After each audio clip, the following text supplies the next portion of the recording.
Bom, esse vídeo está sendo publicado numa sexta-feira, trazendo as principais notícias de tecnologia que aconteceram aí na última semana. Então se você está vendo esse vídeo no dia que ele foi publicado, isso significa que você abriu mão da sua sexta-feira para assistir um vídeo sobre tecnologia, que você preferiu se informar sobre o que estava acontecendo no mundo nesses últimos dias, durante o melhor horário da semana, que é sexta-feira à noite. Parabéns para você. Bom, então nesse vídeo vamos comentar sobre o que está acontecendo no Twitter, que alguns dias atrás eles implantaram um rate limit, que travou a plataforma e ninguém conseguiu usar um negócio. E isso que aconteceu no Twitter parece ter links com o Google, o que é uma coisa bem curiosa. Vamos falar também sobre o novo aplicativo aí que foi lançado ontem pelo Meta, que tem o objetivo de substituir o Twitter, o aplicativo conhecido como Threads, que tem conexão com o Instagram, mas é um outro aplicativo que o Mark Zuckerberg tá criando aí para conseguir acabar com o Elon Musk. E claro, se a gente já tá falando sobre Twitter e sobre Threads, vamos falar também sobre Nostr, que na minha opinião é melhor que todos esses aplicativos aí. É o verdadeiro futuro das redes sociais. Vamos falar também sobre a série Silo, que teve seu último episódio aí na semana passada e que foi transmitida na Apple TV e que tem algumas curiosidades bem interessantes. Então vamos falar sobre essas e outras coisas nesse vídeo.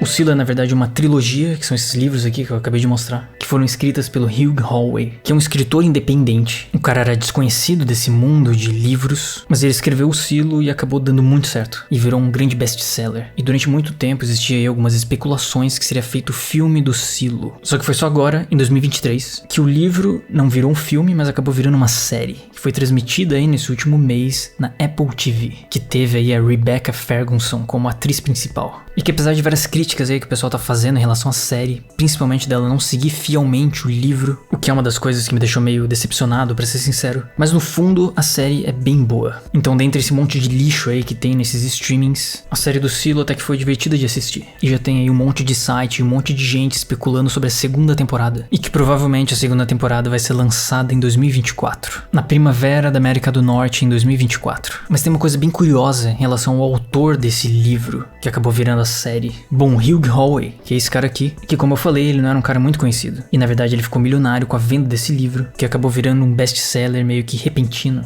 alguns anos atrás. E esse cara tem um canal no YouTube, onde ele já postou 180 vídeos e tem aí 3.160 inscritos. Ou seja, é um canal bem pequeno. Mas o grande lance desse canal do cara é que ele posta vlogs aqui, de, sei lá, semanalmente, sobre a vida dele. E mais recentemente sobre a série, obviamente. E agora ele veleja aí pelo mundo. Tem vários vídeos dele aqui no barco dele, explorando várias partes do mundo. E isso é uma coisa curiosa, porque quando a gente imagina essas séries da Apple TV, a gente pensa que todo mundo já é famoso e que os autores desses livros já são pessoas completamente famosas. E tu nunca imagina que tu vai encontrar ali o autor do livro com um canal minúsculo no YouTube, postando vlogs ali da vida dele. Então é uma coisa bem peculiar e bem legal, na verdade. Então eu recomendo vocês assistirem a série Silo e se inscreverem aqui no canal do Hugh Hallway. Bom, mas outra grande notícia aí que aconteceu nessa última semana foi realmente o rate limit do Twitter. Que no dia 1º de julho, o Elon Musk postou esse tweet aqui, dizendo que as contas verificadas poderiam ler 6.000 posts por dia e as contas não verificadas, ou seja, as pessoas que não estão pagando os $8 para usar a plataforma de forma verificada, poderiam ler apenas 600 posts por dia. E assim, eu sei que muita gente não usa o Twitter, não faz nem ideia se isso é muito ou se isso é pouco, mas eu garanto pra vocês,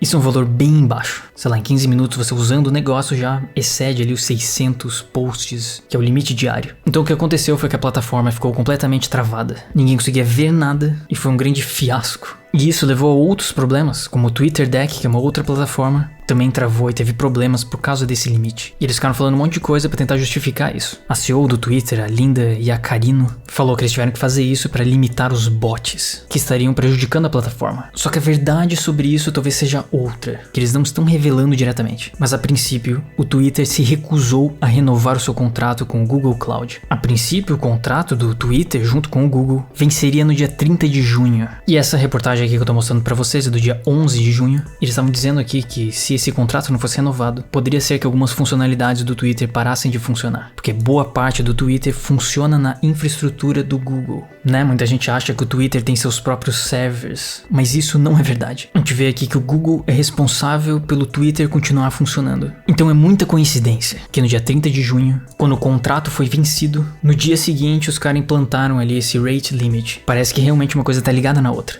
Bom, e outra notícia aí que tá todo mundo empolgado essa semana é em relação ao novo aplicativo do Instagram, ou do Meta, que é para ser um competidor direto do Twitter, conhecido como Threads. Aqui a gente tem algumas imagens do negócio, então você vai poder seguir as pessoas que você tem no Instagram, por exemplo, e a tela dele vai ser muito parecida com a tela do Instagram e também com o Twitter. Os ícones são parecidos com o Instagram, mas vai ser focado em texto como é o Twitter. E você pode controlar quem que vê a mensagem, se vão ser todas as pessoas que vão poder ver, ou as pessoas que apenas você segue, ou ainda as pessoas que você mencionar no thread. E é curioso, né? Porque eles roubaram esse nome do Twitter. Os threads, os famosos fios no Twitter, já era um termo utilizado dentro da plataforma pelos usuários. Então o nome desse novo aplicativo do Meta acabou usando esse termo que já é comum no Twitter. Então foi uma grande jogada de marketing, a escolha desse nome. Só que talvez uma das coisas mais interessantes em relação a esse novo aplicativo é que ele será descentralizado. Talvez não totalmente, mas pelo menos um pouco. O Threads vai utilizar um protocolo descentralizado chamado de ActivityPub,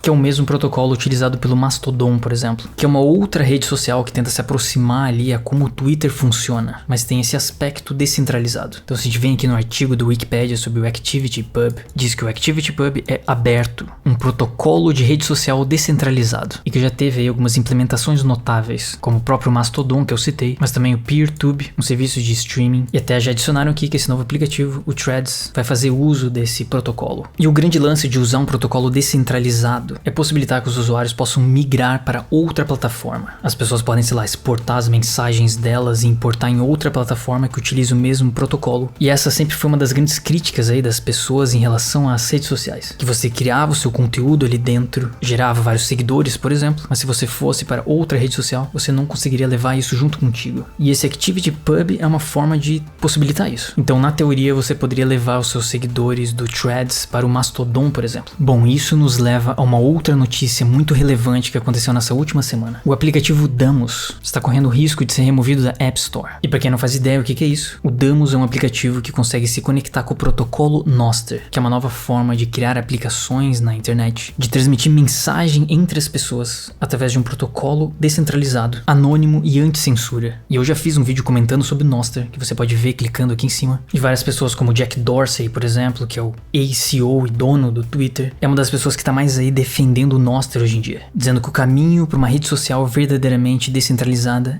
é esse tipo de protocolo. E até o Nostr tem uma grande proximidade com Bitcoin, por exemplo. E até um dos motivos desse Damos estar sendo removido da App Store é exatamente por isso. Porque esse Damos possui uma integração com a Lightning Network da rede Bitcoin, permitindo que as pessoas mandassem ali zaps, mandassem ali uma espécie de gorjeta para as pessoas em Bitcoin. E como vocês bem sabem, a Apple não gosta que as pessoas ganhem dinheiro sem que ela esteja ganhando a parte dela. Então qualquer tipo de transação financeira dentro de um aplicativo, é necessário que em contrapartida a Apple leve os seus 30% de lucro em cima disso. E isso não é o tipo de coisa que pessoas que estão utilizando um protocolo descentralizado gostariam de fazer. Então tá tendo todo um debate em relação a isso. Bom, mas algumas pessoas podem se perguntar, já que o Threads, esse novo aplicativo, vai usar esse protocolo descentralizado chamado ActivityPub, isso já não seria melhor que o Nostr, por exemplo? Por que o Nostr seria melhor do que o Threads, que já estaria utilizando esse protocolo descentralizado? Bom, existe uma explicação aqui no nostr.com que fala exatamente isso, a diferença entre o Nostr e o Mastodon, e consequentemente em relação ao ActivityPub. E os principais argumentos que eles colocam aqui é que no fundo, no ActivityPub ou no Mastodon, a identidade dos usuários continua atrelada a um domínio, que seria controlado por um terceiro, e que consequentemente esses terceiros podiam banir as pessoas. E que esse ActivityPub é complexo e difícil de implementar, e que muitos dos servidores são controlados por amadores, que muitas vezes acabam abandonados, e que existiria um grande problema de dados duplicados entre os servidores. Mas enfim, só falta do Meta tá criando esse novo aplicativo já pensando nisso, em tentar criar uma rede social que fosse descentralizada ou tivesse pelo menos algum elemento disso, já é uma coisa bem interessante. Bom, então clica aqui na descrição desse vídeo e copia a minha chave pública do Nostr e já me segue lá também. E por que não no Threads também? Né, talvez o Threads pelo menos tenha menos maluco do que no Twitter. Pelo menos é isso que a gente espera.